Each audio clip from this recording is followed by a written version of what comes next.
let's talk about some underwhelming debut appearances. Debuts?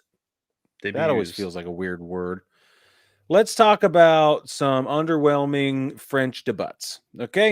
There we go. So, Jackson Holliday and Jack Leiter are the two we're going to talk about because, in case you've been living under a rock, that's the two that have been struggling the most. Okay. Also, with the biggest targets on their back. So, here we are. That's the reason why, right there. That's why. Jackson Holliday, I wouldn't say underwhelming is the right word. I know I thought that before. It has been overwhelmingly bad. There you go. Yeah. It's not underwhelming. It's shockingly underperforming. Just some context here. He went as the number one prospect in Baseball America, Baseball Prospectus, MLB's prospect pipeline. He went from number one in every single one of those lists to now having. Hold on, before you go, he tore up AAA. He tore up spring training. He was looking like he was going to come into the league and just absolutely just rip it to shreds. Like he was ready to go hit the ground running. Yeah. To tell us, Brig, a negative 0.5 WAR, according to Baseball Reference, the B WAR. So this is astonishing. He hit 311 in spring training.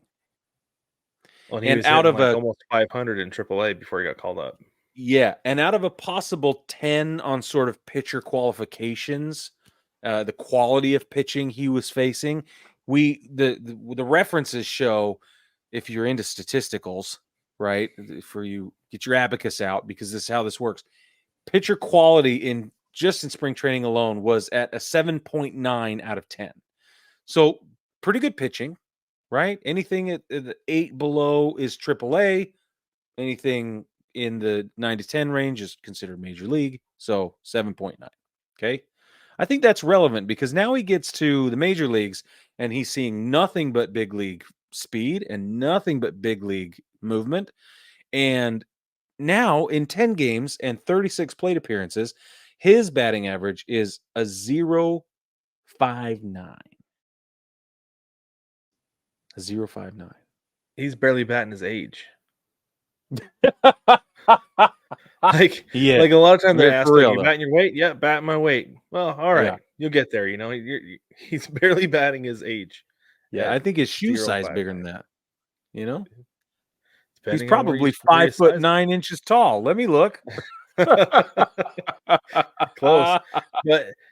So not only that, but he's got a 170 OPS. He struck out 18 times. And to me, that's the hard part is like you can get up there and have competitive at bats and you can put the ball in play and it's like, man, it's just not falling for me, right?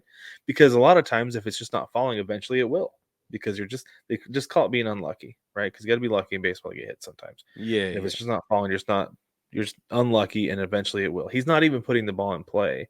He struck out in half of his plate appearances, has two total bases, 2 singles during this time. Like it's hard. Like it's just crazy to see the jump from AAA to the big leagues. How incredibly vast it is. That this happened with Jared Kelenic. I always come back to Jared Kelenic when we talk about guys struggling. Yeah. Because he was shredding AAA, shredding it. And everybody was like, why is he not up? And it's crazy because you have to give these front office guys some credit because they see something. Like in Baltimore's front office, they must have seen something in the front office during spring training, during his time in AAA to be like, he's just not quite there yet. Right? That they saw something we didn't, but he's putting up the numbers where it's like, but we can't really keep him down much longer. You can't. Yeah, you can't. Now, let's not forget, he is 8 years younger than the Major League Baseball average age.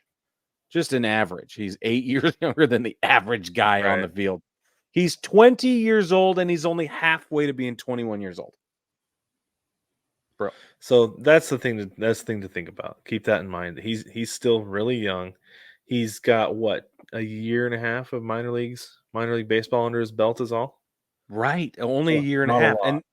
And listen, that's where it gets interesting because he went on The Athletic, was interviewed by The Athletic, and he said, quote, "Obviously, I wasn't expecting this. I knew what I was getting myself into. It's the best of the best of the best for a reason. I guess I haven't had a challenge yet. And this is the first one. So it's obviously challenging, but I feel like I'm handling it the best I can. Is that a huge slap in the face? Is that carrying a big stick and walking tall? Is it I, appropriately placed confidence and poise?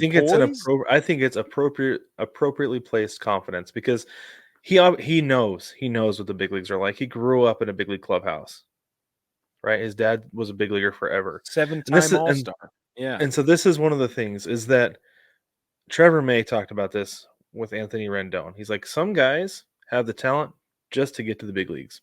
They have the talent to get there. Some guys have the talent, natural talent, to stay there. Not everybody does. And when he said that, I was like, oh my gosh, that's like, I had the talent to get to high school baseball, but Yeah. because I hadn't had to work to that point, I didn't know what to do to get better. Right. And the thing that helps guys stick in the big leagues, if they have the talent to get there, but not the talent to stick, the difference is the guys who figure out how to work and how to improve, how to stick there, right? Yeah. Because everybody's got to do something to stick there.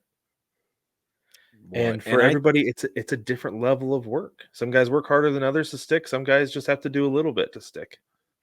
Well, and I don't think we're sitting here questioning Jackson Holliday's work ethic or his ability to work through adversity. But I think what what we're saying is he hasn't had to work maybe this hard or this small, right? Because I think when you get to this level, you have to own every inch of everything, right? And so you're like, I'm a professional. I want to be elite, which means you have to own every square inch of whatever it is you're doing.